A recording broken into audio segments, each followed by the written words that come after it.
반갑습니다. 요즘 계속해서 이제 기후 문제 때문에 전 세계가 굉장히 힘든 상태에 있어요.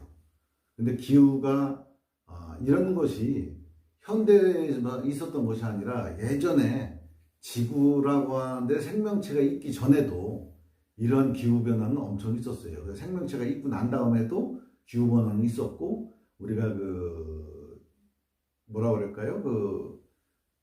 겨우 꽝꽝 얼는 걸 갖다 빙하기라고 하죠. 예, 빙하기가 있었고, 지금 나타나는 양상으로 보면은 가뭄과 홍수라고 하는 아주 대비적인 것이 국지적으로 이렇게 일어난단 말이에요. 온도가 계속해서 상승하고 있고, 이것은 아무리 우리가 의학이나 과학이 발달했다고 하더라도, 과학이 발달했다고 하더라도 자연의 법칙을 능가할 수는 없어요. 이런 시점에 있기 때문에 앞으로 기후 환경 변화에 따른 다양한 병원체의 출몰이라고 하는 것은 아주 예견할 필요도 없이 당연히 오는 순서라고 할 수가 있어요. 근데 이제 우리가 현재 그런 것에서 일단은 과학이나 의학의 부분에서 그거를 우리가 예방을 하고 또 안전을 확보하기 위해서 백신을 만들고 이런 것들이 선행되고 제약을 만들고 선행되고 있지만, 이런 것으로는 궁극적으로 그런 것을 해결할 수 없다는 것을 이미 우리는 겪어왔어요. 이미 진행을 해왔단 말이죠. 그래서 우리가 지금 해야 될 것은 뭐냐면, 이 몸 자체가 이 우주 기후 환경의 변화에 유기적인 호환을 갖춰야 되는 우리 몸 자체가 변화해야 된다는 거죠. 변화를 해야 된다는 거죠. 그게 바로 뭐냐면 적응이라고 하는 거예요. 적응을 통해서 뭐가 일어나는 거냐면, 우리는 적응을 하게 되면 어떻게 되냐면, 이거를 또 하나의 어떤 진화라고 하는 거예요. 진화. 이 적응은 뭐예요? 적응이 있기 전에 뭐가 있어야 돼요? 변화라고 하는 것이 있죠. 변화가 일어나면 우리는 적응을 해야 됩니다. 적응을 하게 되면 어떻게 되냐면 반복적 적응. 그거는 곧 하나의 새로운 삶의 형태가 되는 거예요. 그래서 이것이 중요한 부분은 이것이 무엇이냐면, 이것이 바로 반복적 적응을 갖다가 우리가 뭐라고 그러냐면 또 진화의 한 형태라고 얘기도 해요. 이게 뭐라고 그러냐면 뇌의 가소성이라고 하죠. 뇌나 시냅스의 가소성에 의해서 우리가 진화를 할 수가 있는 거예요.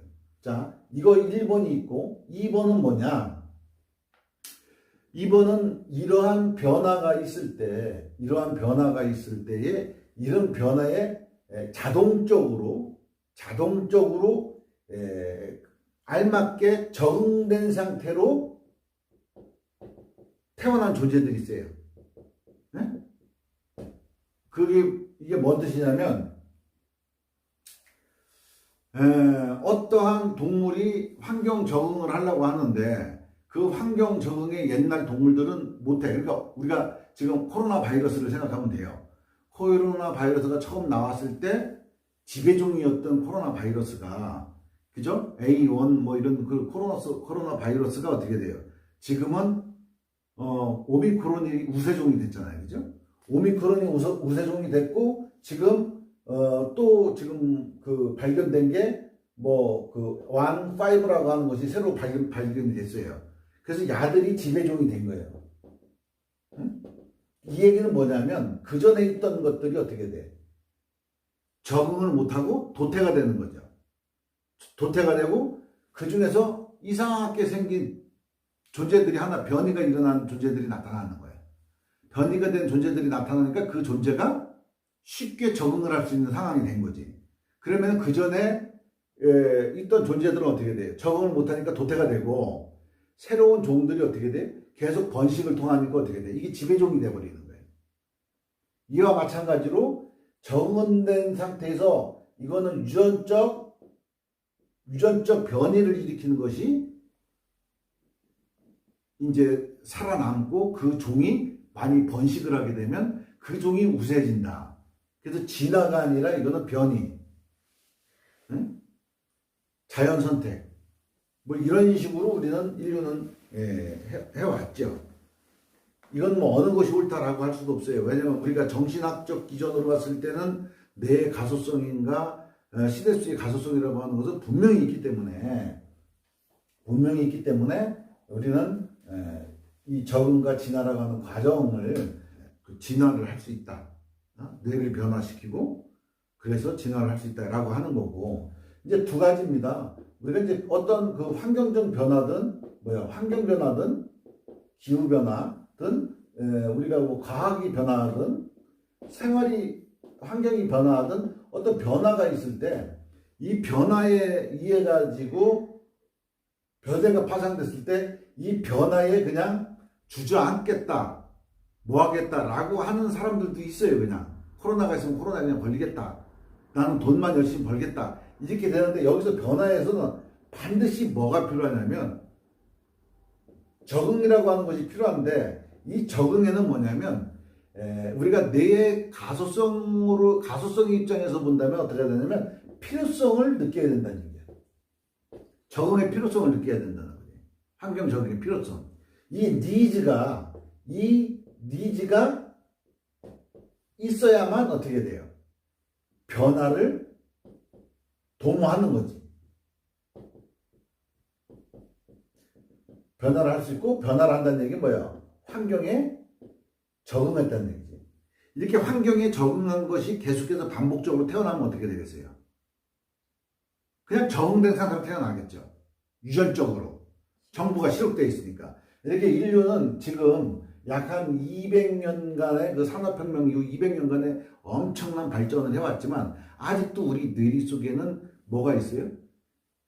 원시시대에 살던 어떤 그런 그 관념들이 아직도 머릿속에 있단 말이죠. 그죠? 그렇기 때문에 그거를 200년 사이에 버리기는 너무 힘든 거예요.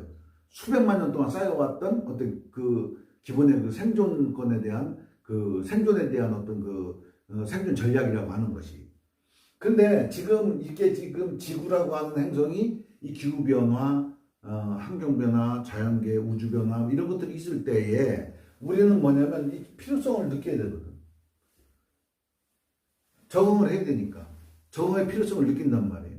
그래서 우리 적응의 필요성을 느끼기 위해서 각자 노력을 많이 하죠. 근데 가장 중요한 건 뭐냐? 우리가 계속해서 이 돈이라고 하는 걸 추구하는 사람도 있고, 이렇게 다양한 것을 이렇게 추구하는 사람들이 있어요. 그래서 이거를 추구를 해서 이 변화에 과연 적응을 할 수 있는 답이 될 수 있느냐? 이거는 이제 생각해 볼 문제란 말이죠. 굳이 그러면 왜 마음 공부를 해야 되느냐? 여기 이제 변화에 유기적 적응을 잘 할 수 있는 것은 마음이라고 하는 것이 모두 다 방아착이 돼야만 그것이 가능해지니까 우리가 마음 공부를 하는 건데, 마음 공부를 왜 합니까? 그러기 뭔 필요가 있어요? 얘기하면 어떻게 돼요? 변화가 생겼는데 적응할 생각은 안 하는 거지. 자기 생각으로 적응을 하려고 하는 거지. 우주 그 자연의 법칙에서 요구하는 요건값이 있는데 그 요건값을 안 들어주려고 하는 거예요. 자기 마음대로 하려고 거예요. 자기 마음대로 하려고 하는 걸 뭐라고 그래요? 자기 꼴값을 못 하는 거거든. 꼴값을 못하면 이 우주는 어떻게 돼? 그러니까 도태시켜버린다고. 왜? 우주는 항상 균형과 조화를 맞추는 거기 때문에 그 균형과 조화를 깨는 것들은 어떻게 돼요?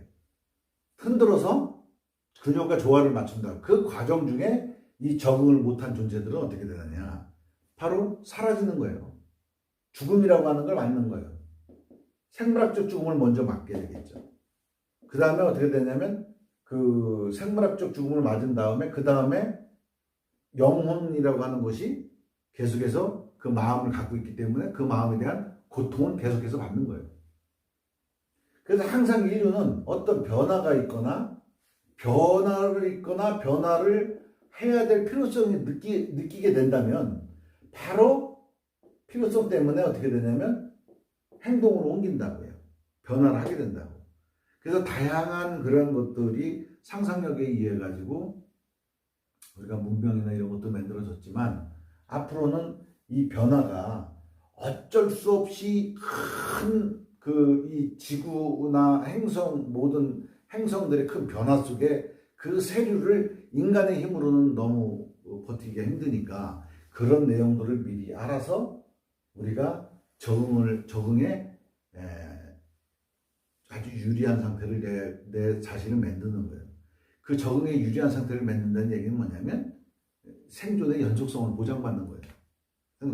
또 물리적 생존이 끝난 다음에서도 존재의 형식이 그 삶이라고 하는 존재의 형식, 육신을 갖고 삶이라고 하는 존재의 형식과 육신이 떠난 영혼이 존재하는 형식, 존재의 어떤 형식이 바뀌어도 무난하게, 몰신불대라고 하잖아요. 그죠? 마음이 무너져, 몸이 무너져도 위태롭지가 않는 상태가 되는 것을 하려고 한다면 결국은 모든 장애의 요소가 되는 것이 마음이기 때문에 마음이라고 하는 것을 다 방아착을 하고 해야 된다면 거기에서 우리가 가장 빠르게 할 수 있는 방법이 뭐냐면 감정와해 기법이라고 해서 감정을 완전히 와해를 하면은 쉽게 자연과 호환하고 어떤 차이와 차별을 우리가 마음속에서 없앨 수가 있다.